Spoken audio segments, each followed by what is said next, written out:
Hello, everybody. We're live. We're live. We are live. Very good. Perfect, Well, welcome, perfect. everybody. Welcome, John. Welcome, John. Good morning, Ashford. or good afternoon, I should say to you guys. For us, it is afternoon. For you, it is morning. You've had to get up Yes. really early to talk to us today. Thank you for My being pleasure. here. And Yes. I'll just do a short introduction of who you are. John Okay.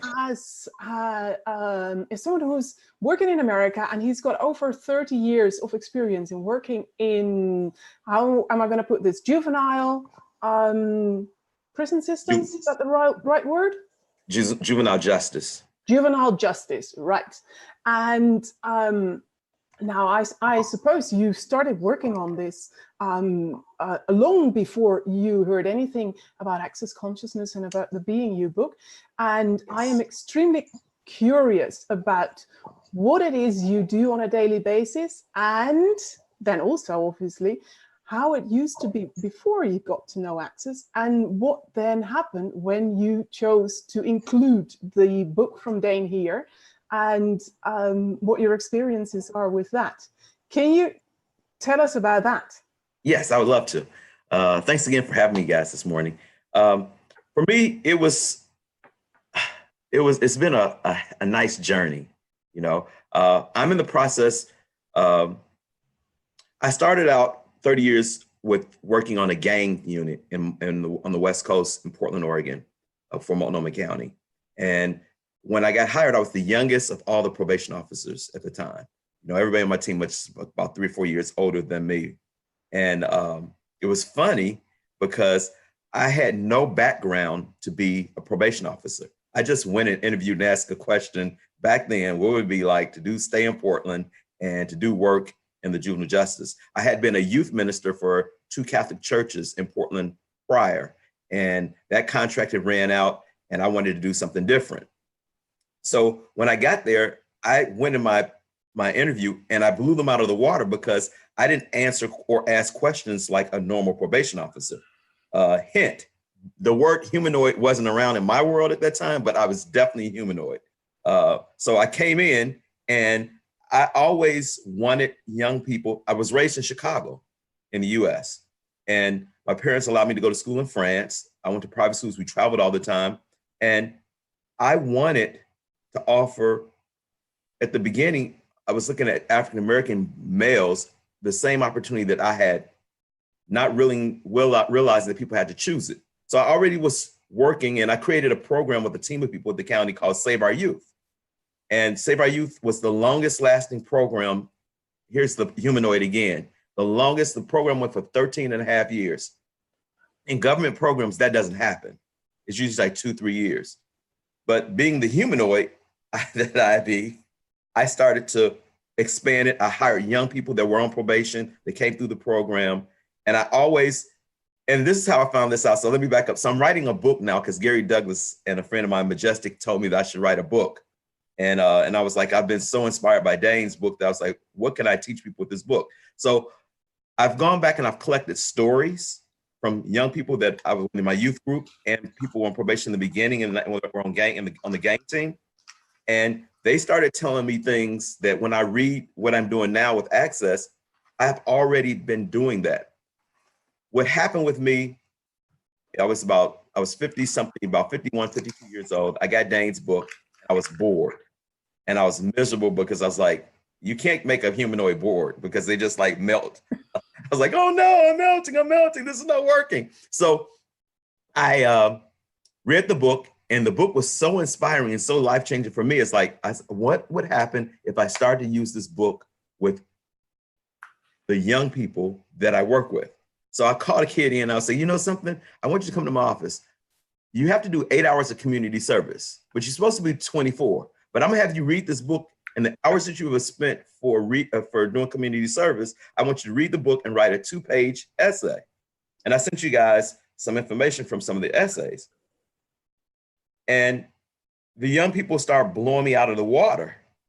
I was like, what the fuck is this?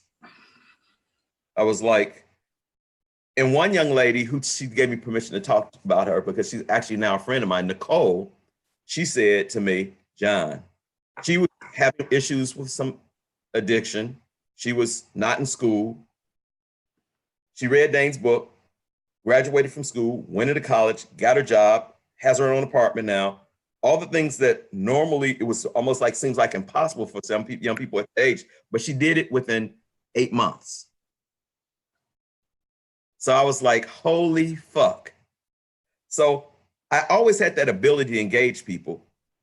Being You Changing the World and the tools from Access Consciousness has given me some ability to move faster. It's like, I feel like once in a while, I do lives in my office. I call it the danger room. And if you guys know anything about the X-Men, the movie, it's that chamber where Xavier is able to work with X-Men and help them expand their powers. And that's been my mission. Like my greatest joy is to watch the light go off in young people's face and get parents to say stuff like, what the fuck did you do to my child? You know, and it's nothing I did with your child. It's the ability to drop all your barriers and ask as many questions. I like telling young people when they come into my office who are on probation and I do informal. So I don't do kids any longer that are going deeper into the system. My job is to help prevent them move forward further. Multnomah County came up with a program that allows young people to not penetrate the system. Well, that's just right up my alley because I'm going to get so fucking creative that, like, to see me first, they're like, what is this guy, this older black guy with these dreads? I mean, what is this thing? You know, and I'm like, you know, one kid, I said, an adult person I'm working with right now, he said, you're my warlock mentor. And I was like, warlock mentor? First I was like, what the fuck? I was like, okay, I will receive that. I was like, if that's going to be magic in your world, and when I say magic for people out there, I'm not talking about hocus pocus, even though it's like hocus pocus, because if you see what happens with the young people and their families, it's like hocus pocus. It's like we came in the room like this, and we leave the room like hocus pocus. So is it? Let me just ask something about the beginning of what you were saying, because yes, we're sharing this in Access Consciousness, the Netherlands, and yes, after this Facebook, we will be sharing this wherever we can go. Now, you yes, were talking about being a humanoid. In your words, can you maybe expand on that for those people who've never heard of that sort of? For sure. Thing? I call all humanoids are people who are wanting to be different than what the norm is. You don't feel comfortable living in a box. You look at, when you hear information and it doesn't set right with your heart, you go, what the fuck is that? You do relationships totally different. You think about things totally different. You like living orgasmically, like, oh my God, you know, that is the type of person that I'm talking about. And they're all throughout the world. But unfortunately, I think that sometimes they get shut down, especially, unfortunately, I would say in the US, in our school systems. You're not able to be, oh my God, if a kid comes to school, they want to give him drugs and say he has ADHD and he has a problem, instead of saying, wow, what could we do at this capacity with this young person? So being a humanoid is like being someone who is looking for possibilities rather than looking for barriers. Yes, they are the possibility. They are the possibility, right? Yes. I think that probably clears it up for many people. If not, then get in touch with us and we'll tell you more about it. So now that we know what a humanoid is, and we understand that when you joined the program over 30 years ago, mm-hmm, you already sort of shook it up and just made sure that they started trying different things. Yes. Is there something where you can compare those methods with the method of use in the book?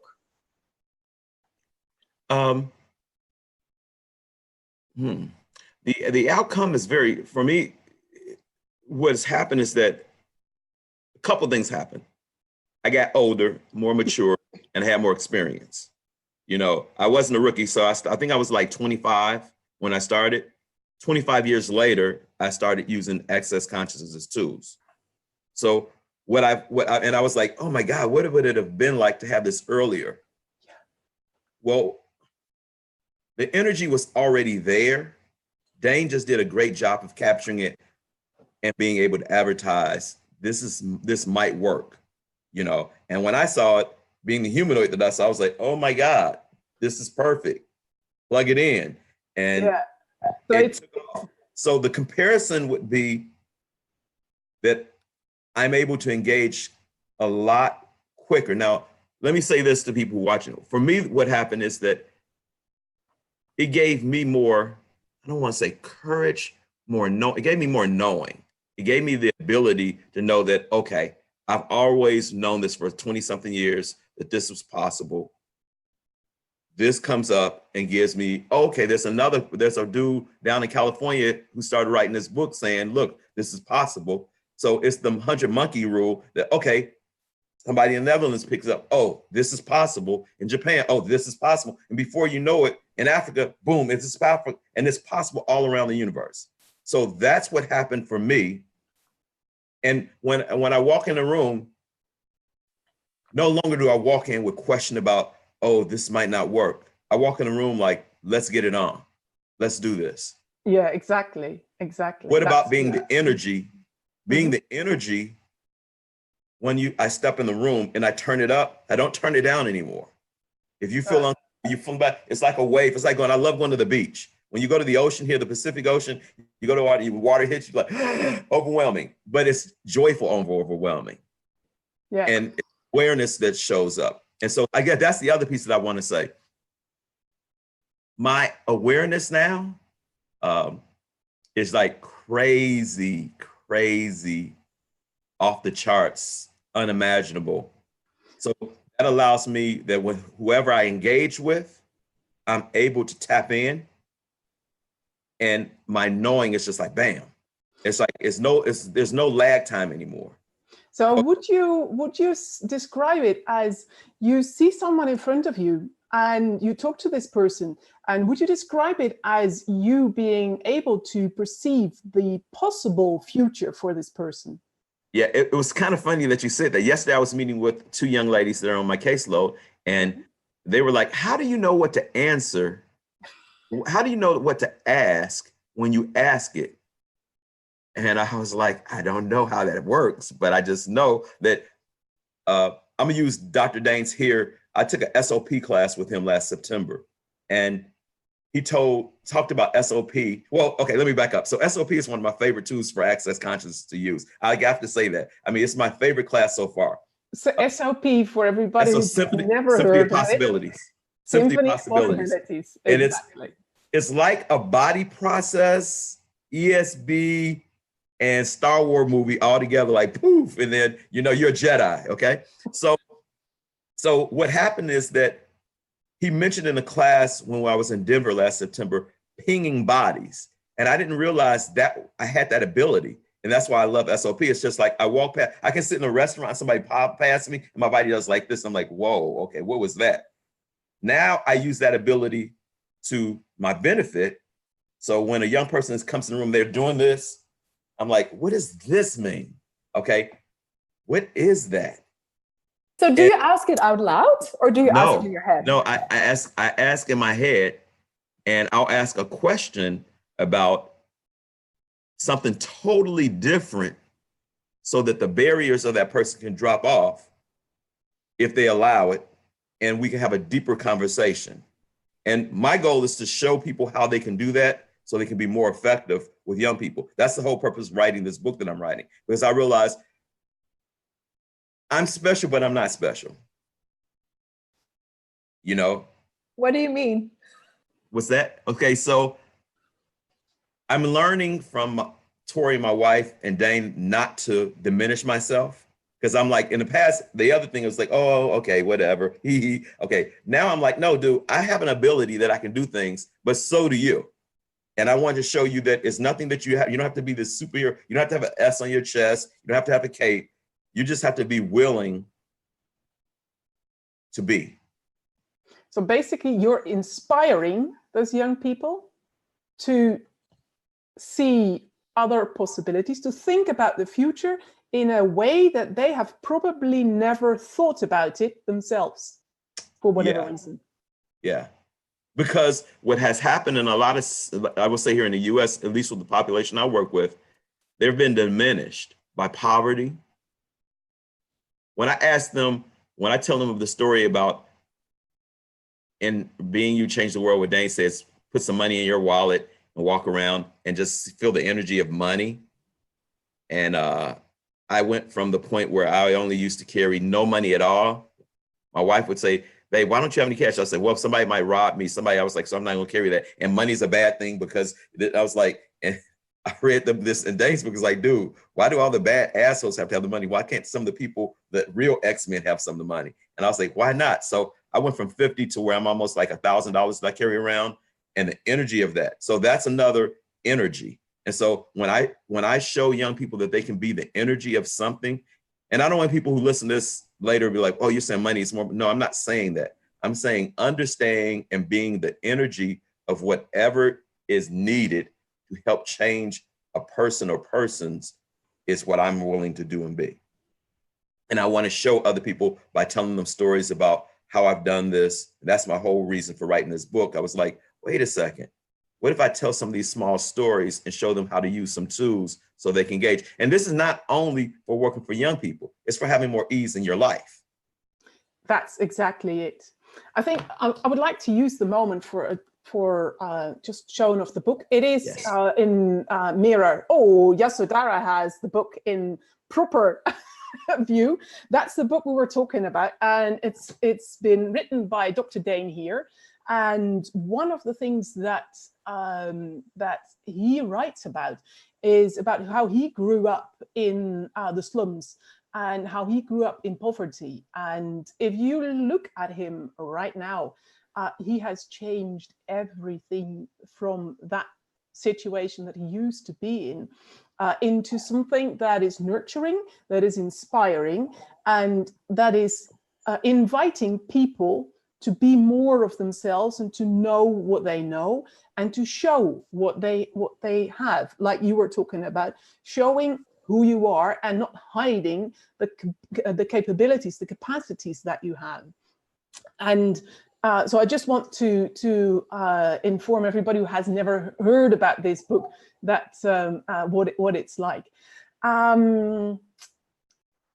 What else can I'm just thinking I'm gonna like because you've shared some things that kids have been like saying and doing with that, and it's for me when you told us that, it was like their brilliance, there was like you created this space where their brilliance could come true.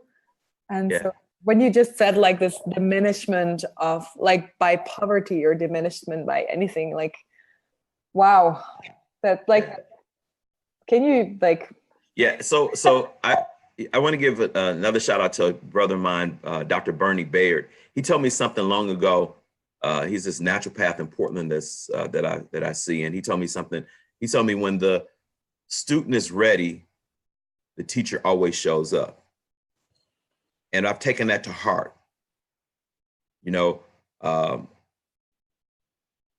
being ready when that person, whoever it be, for me, it's a family member or a young person, or I work also with adult men. Being ready when a person walks in the room does not mean that you're going, being ready means this. I know you can't say, it's like energy, like I'm ready.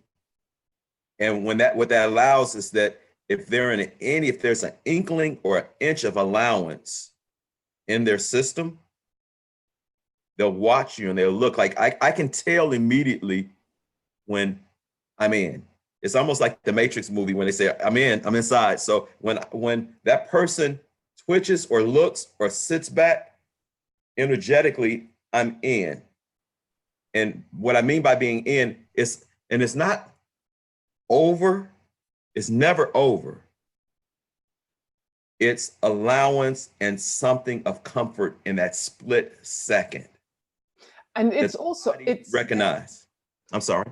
When you say you're in, does that mean that like if these people have committed a robbery or a murder or whatever, or have been abused, that you see these images, or do you mean you just look at them, you see their energy, and you understand what questions to ask? I see their energy. So, because one of the things I say to all people that I work with, you're not what you committed. That was an action that you did with your body. That's not who you are. That does not identify you. And that's the misnomer with a lot of things. People see people do things, or like you see a homeless person, they're homeless, important. No, that's the energy that they choose at that moment.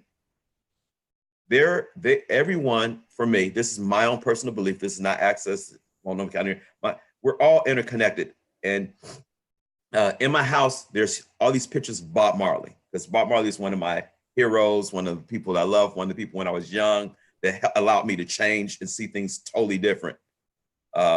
When I went to Jamaica, my parents took me and my brother to Jamaica, and when I heard Bob Marley, it was like that. It was that. I don't know if you ever heard reggae music before, if you've seen or heard Bob Marley, it's like things can be different. And it's that split second of trying or not trying, or being the energy of things can be different. So when I say I'm in, it's me lowering my barriers. And I have to say this because this is the most recent funny thing. I'm on this class right now. What is, okay, Dain's gonna beat me up. Okay, I can't even remember it. Stay weird, be different, stay weird. Yeah, stay weird. Yes. Stay weird. Okay. That's my right. So he's tagged. Maybe he sees you right now. yes. Sorry, Dain. Sorry, Dain. But I love hanging out with that brother. That brother is deep as fuck. Man, I mean, the boy is off the chain. But anyway, so let me go back to what I'm saying. So we had a call 2 days ago, and Dain did like this ESB, energetic synthesis of being, I think. Yeah, energetic synthesis of being. Yeah. Yes. And I was fucked up afterwards. And so yesterday I called him and like, what the fuck did you do, dude? I mean, I'm at work. I'm having body problems, like severe body problems, pains, and I'm losing my fucking mind. But it didn't stop me when the young people came in my office right afterwards.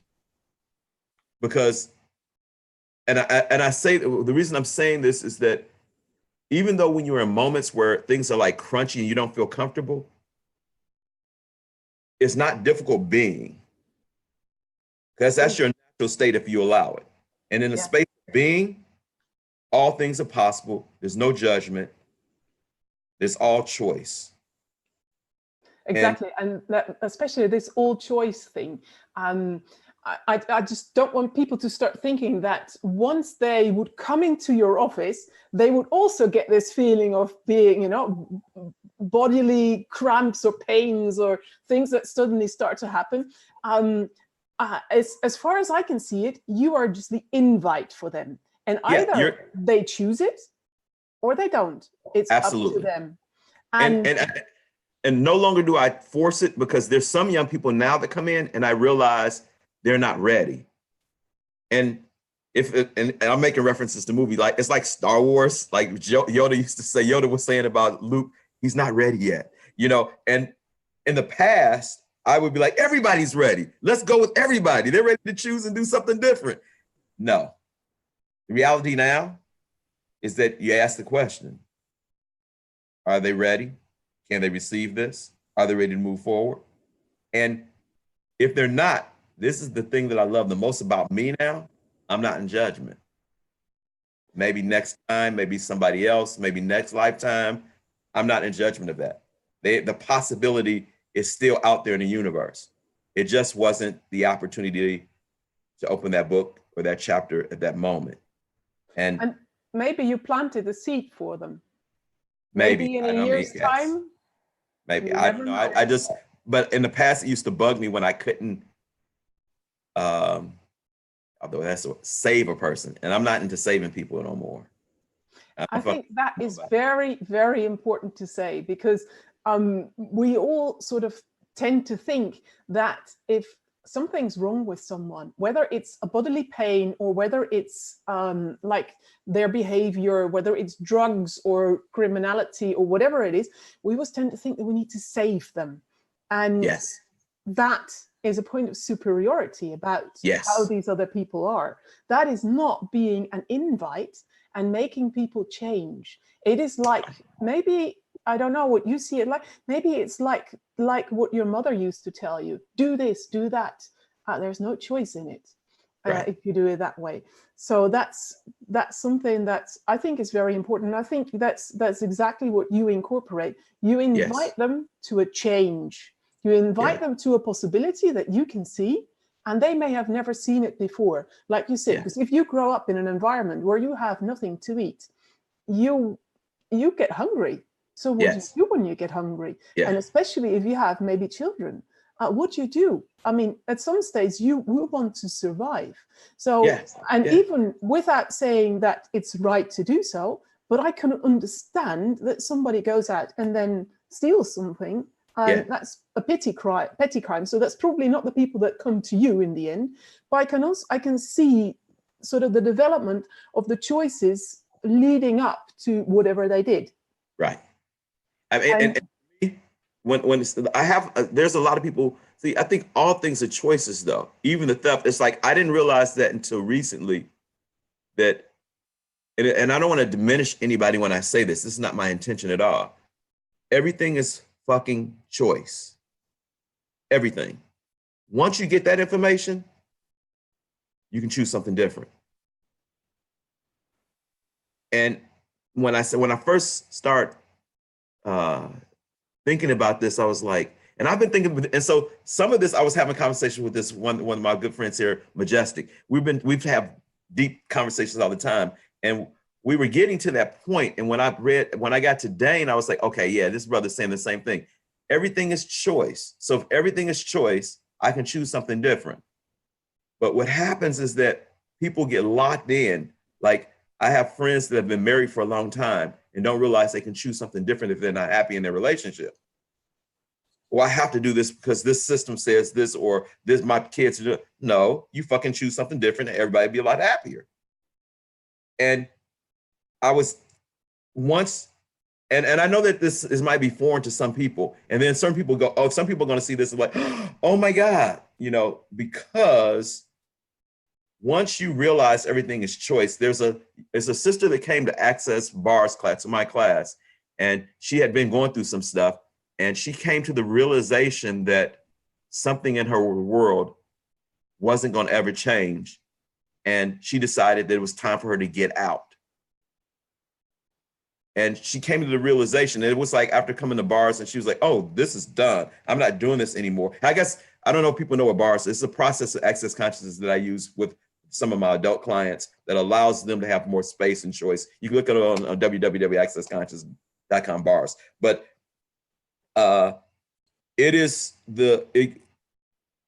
when choice comes into the world,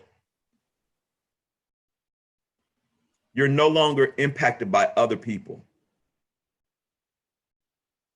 And when you realize that, you can do anything because you don't give a fuck about what they think. You just be. It's like, fuck them. This is where I am. This is how I look. If I want my hair to be pink, it's pink. If I want to go outside with I call my Prince pants, I go with my Prince pants. Whatever it is, you're comfortable with it because you know that you're okay in your being. And I think that's what I really try to get to with young people. I tell young people or ask young people, what would it be like for you to live with ease? What would it fucking be like? The two young ladies I was in the office with yesterday, I asked them, they came in the office, they were like, man, we work at Subway. It's a local like chain food restaurant here. Like, oh, this fucking sucks. And I'm like, it does? Change it. And they looked, they were like, dude, what do you mean? We're only 17. I was like, okay, use your magic and ask the universe or God or whatever you want to ask, could this be different? This one young lady say, I wake up at 4:30 in the morning and I'm stressed out because I have to go to this damn job and I don't want to go. I say, perfect. What if I told you that maybe something in the universe is waking you up at 4:30 because it wants to offer you something different at that moment? You just write it down and ask her, what can it be different at that time? I was like, can we try that out? I said, we're going to meet in 3 weeks. Do me a favor. When you wake up at 4:30, wake up and write down what you desire to the universe and say it out loud. Just do it. And they were like, I said, you asked me, you came to this one. And so at the end of the question, she said, John, can you give us one thing? What's the one key that would change everything? And I laughed at him. I was like, one key?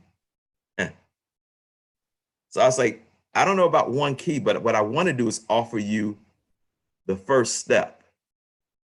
And I gave them Dain's book. I was like, I know this sounds corny. I was like, this is crazy, but open this book. And so I had them open. So what I do is when I have kids come to my office, I have them open to the first page where they read everything's the opposite of what it appears to be, nothing's the opposite of what it appears to be. And they stumble over it. It's the funniest thing. I was like, I told Dave before, I was like, what hocus pocus shit did you put on that page? Because even the greatest readers read, they read it. So they're reading, they're stumbling over the words, and they look at me like, what was that? I was like, nothing. I was like, read it again when you get home. And it's almost like you put wing. It's like, okay, here's my movie reference. It's like in the movie Matrix, when Neo was popping through being born and came through the screen, they pulled the cords out of his back. That's what that statement does for young people and adults. I mean, it works for all, because that's where I start off with people. I'll say, I asked somebody to read this, and they're like, everything's the opposite of what it appears to be. Nothing is opposite. What is that? And I'm like, and I can see in their eyes, the brain is like recalculating, rewiring for the possibility for some shit to go wild and different. And I'm like, bam, I got you, baby. We're about to have a journey. This is so cool. I have a question also. Exactly, yeah. I was just going to say one thing about the everything is the opposite of what it appears to be, and nothing is the opposite of what it appears to be. I overheard a conversation once from someone who explained that she had taught this to her children, and the children apparently had the same thing as your clients didn't quite get what was being said. So they heard these children repeat to each other, everything is the octopus of what it appears to be. So that even the children had exactly the same thing. Yeah, yeah. And that's the wonder of being. Ah, yes. That's now, the wonder of being. If he has a question, and she's unmuting. Yes. Sorry, girl. I'm really sorry for the background. I'm really intrigued, John, by you've said a few words: choice, total choice, there's choice, helping, and then of course the opposite from helping is empowering. And you being like a probation officer, and there's a lot of people that maybe are watching this and right now and in the future that are like, they're a facilitator, they do something in the field where you're like helping people business. Yes. And could you say something could you like explain something more, or like tools, like where is that space where we're like where we are helping, and what is like the difference with empowering?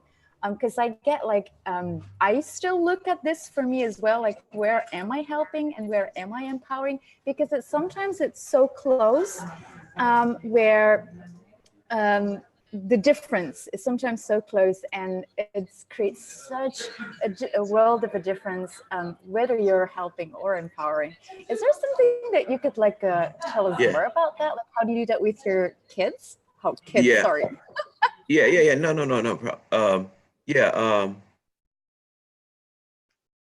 I'm not in the helping business. I've never been in the helping business. Never fucking been in the helping business.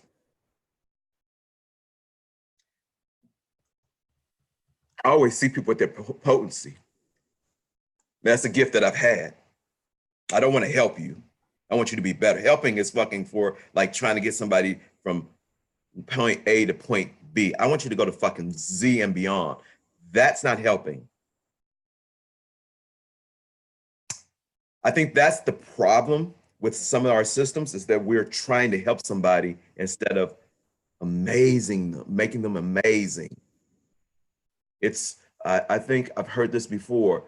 It's going from surviving to thriving. I don't want to be around a bunch of people surviving, because there's no joy in that. And I think that one of the pieces for me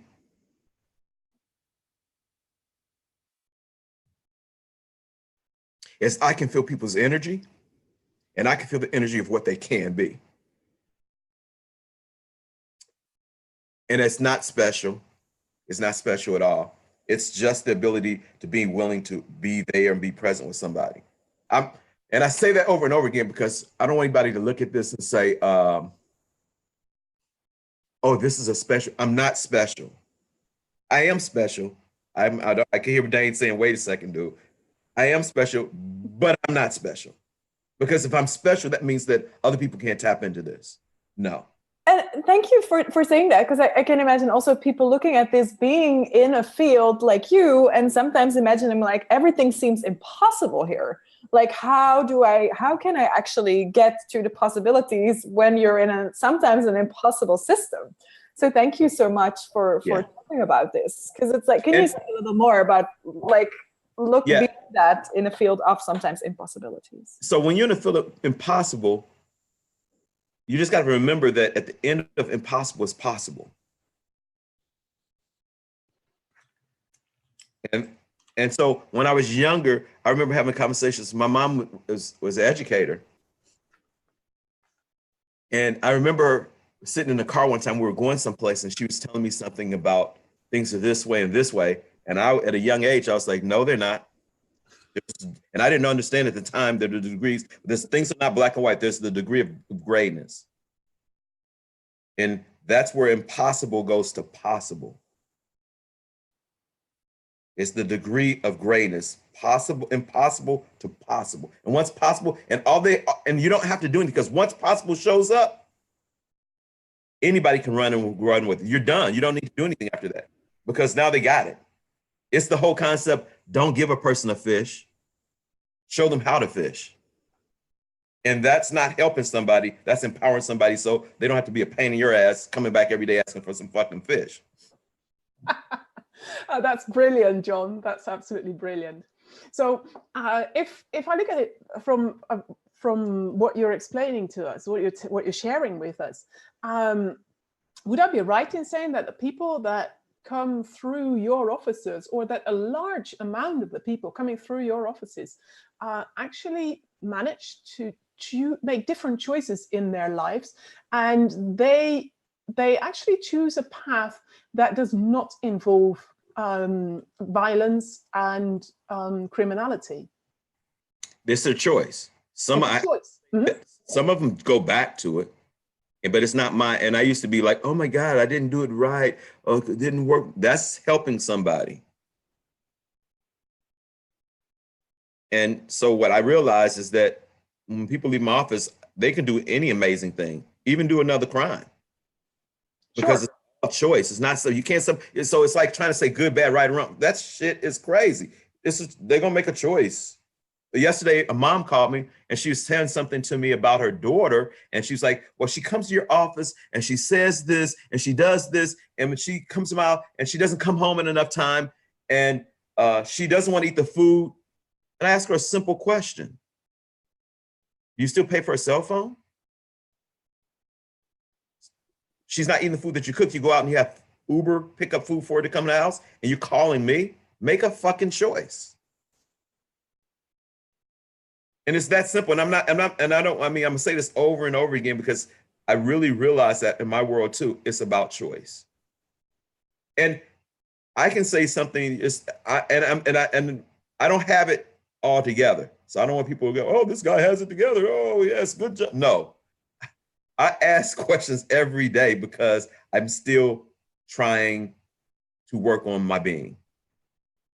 And so that's so I guess that's the difference for anybody out there. And I'm in the book that I'm working on, I'm really trying to spend 30 minutes a day on this book so I can get this book done because it's one of my new loves that I found.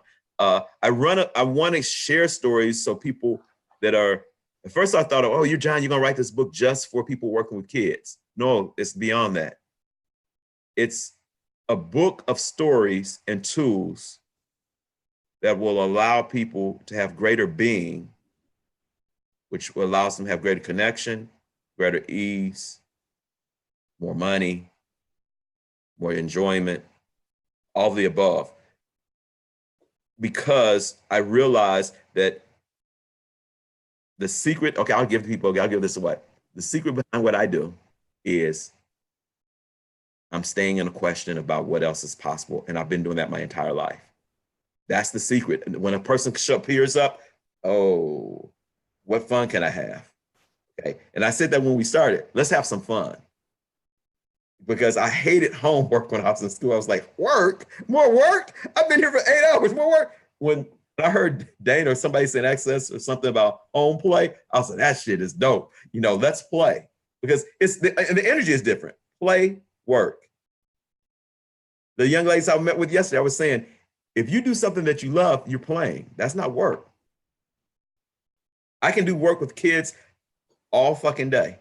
And the one young lady said, sometimes I leave there late and people are like, John, why'd you leave so late? Because that's the greatest portion of my day, being with young people and their families and seeing that possible light go on, off, on, like that is fun. Definitely, that definitely is fun. So would you say that, or are you being allowed to share your experiences with other people working in the same system in America? Are you being invited to that? Not yet. And that's how come I decided to write this book. Right. So that's sort of the questions you're asking about now. Yes. Yes. And what I'm saying is that also I realized, okay, I'll tell this other story. This story's in the book. So, okay, I'll give you guys a preview of the book. So I'm working with a kid now in one of our systems here. And like I said, I've been a probation officer for like 29, going on 30 years. And you have to get background checks to go into the system. And I've been in this place numerous times for other events.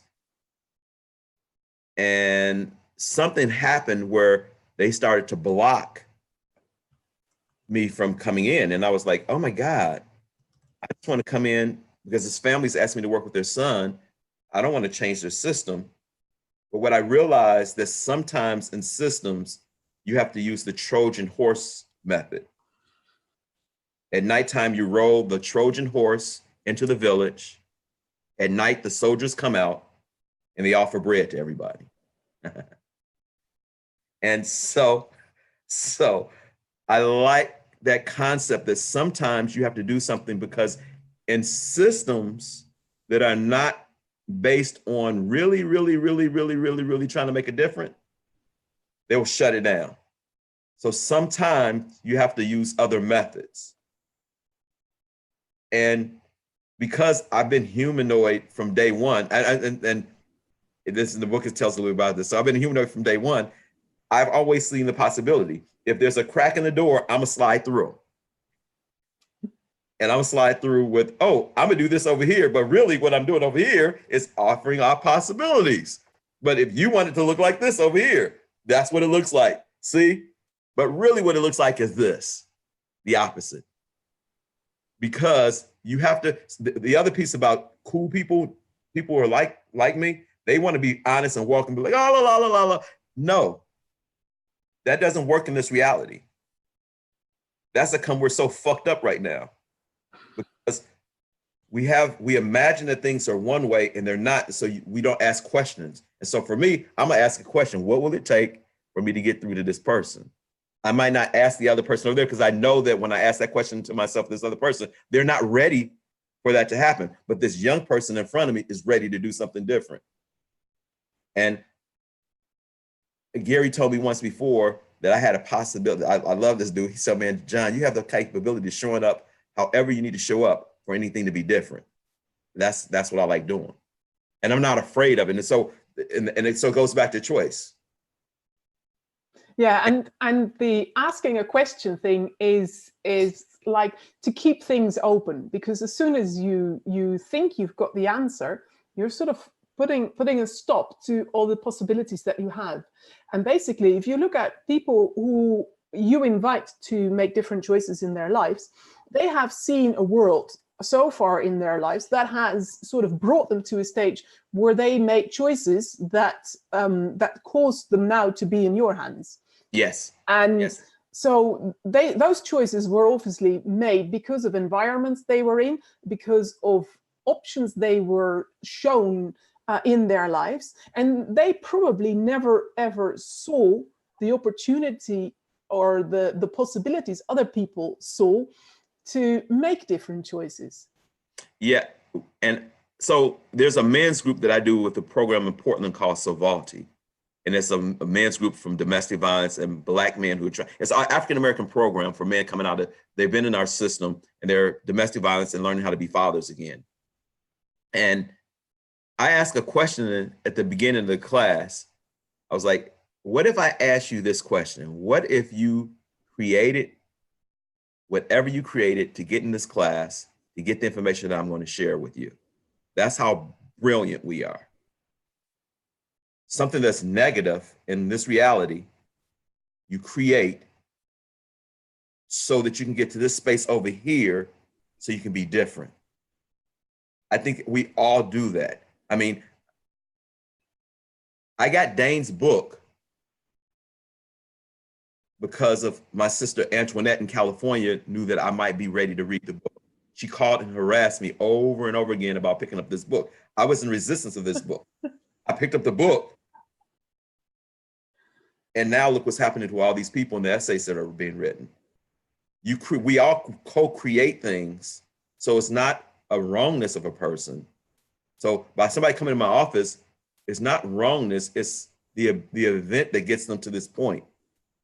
It's the event where they come to the place where, oh, I can create something so crazy and have this type of outcome. I don't know if that makes any sense. I think that it's well, and it's so beautiful how you say, because that's also where it hooks up again to that difference between empowering or like being superior or seeing them as a victim. Like you right. Never see anyone who comes into your office as a victim or a victimizer. How does that work? Hell no. I even to the point,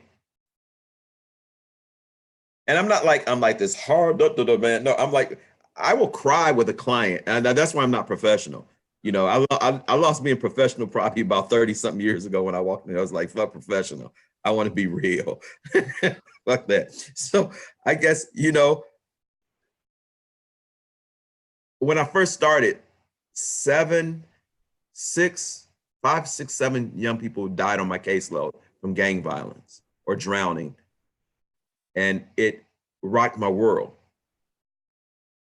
When it first happened, I remember going back to my supervisor at the time, Jimmy Brown, and say, like, I quit. I can't do this anymore. And he was like, dude, get over it.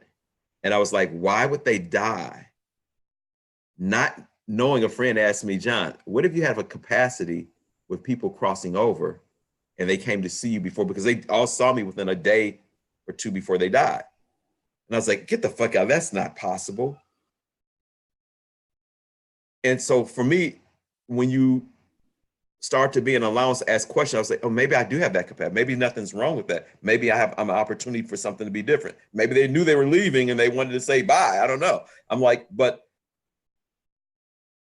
when you ask the question of it now, I'm like, wow, that was very honorable from them for me. I feel a lot of gratitude for that. You know, so yes, did they leave sometime violently? Yes. And that's just another choice too. I mean, we all choose different things.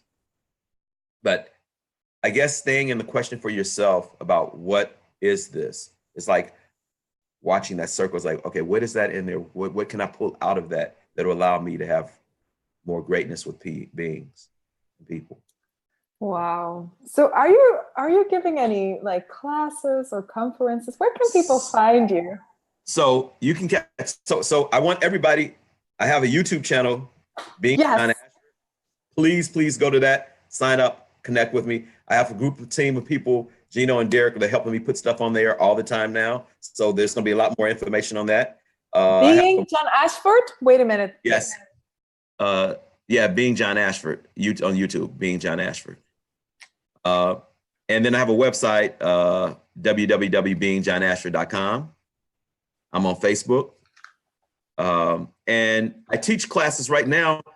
I'm working on being a CF when access consciousness. I teach body processes and I do a bunch of different things like that, but I also do a lot of classes. I do work on racism. We're working on a project on how to bring consciousness to racism in the U.S. So I'm doing a lot of different things. My main focus now is being a CF, those who not a certified facilitator with access consciousness. I'm hoping August. I'm just staying in the question and not going around this. It doesn't happen in August. So I'm learning that. That's being the freaked out thing. Yes, YouTube, being John Ashford. Yeah, being John Ashford. Very amateuristic, but hey, yes, it's like our final banner. Yes. Works. And so, yeah, I mean, I'm doing a lot of things right now. It's like my wife and I was talking. I was like, I'm trying to do this. I'm trying, and that's the humanoid thing. If you find yourself trying to do a billion things in one day, you're a humanoid. You're like, it's not enough time. I know Simone said, use space instead of time, and I was like, what? Okay, I'll try that because I'm trying to do a lot of different things before I get out of here. Cool, John. So, will you let us know when the book is going to be published? Oh, yeah. Yes. I'm hoping to have it done. I'm putting a pressure on me from my friends and all by December. I'm hoping to have this book done by December. That would make an awesome Christmas present. Yes, yes, yes. Just saying. Yes. So please do let us know when it's going to be published, so Yes. we can advertise for that and make sure that there's more people knowing about it. And we checked the questions on Facebook Live, and apparently there were none so far. Oh. I hope people enjoyed this. And anyone who wants to check out John's site goes to johnashford.com on the internet, or John Ashford, or beingjohnashford.com, or Being John Ashford on YouTube, and check it out. Check out the Facebook. There is John Ashford Jr., isn't it?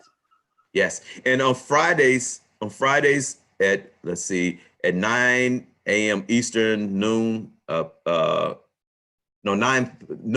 Eastern and Pacific, 9 o'clock, I do Conversations in Consciousness with Natalie Burridge from Access. We do weekly Facebook Live, so you can check us out there too. We have a lot of fun on that. Cool, very cool. We'll get the link for that and post it underneath the recording, so people can find it. And is there anybody else who still has a question? No, just I gratitude. think we're good. Amazing. Thank you. Thank you so much. Thanks for having me. I hope you have a wonderful day. And you, John. Thank you very much. And please do go and continue to rock the world. Thank you, sister. Bye, everybody. Yay. Bye-bye. Bye-bye. Bye. Bye.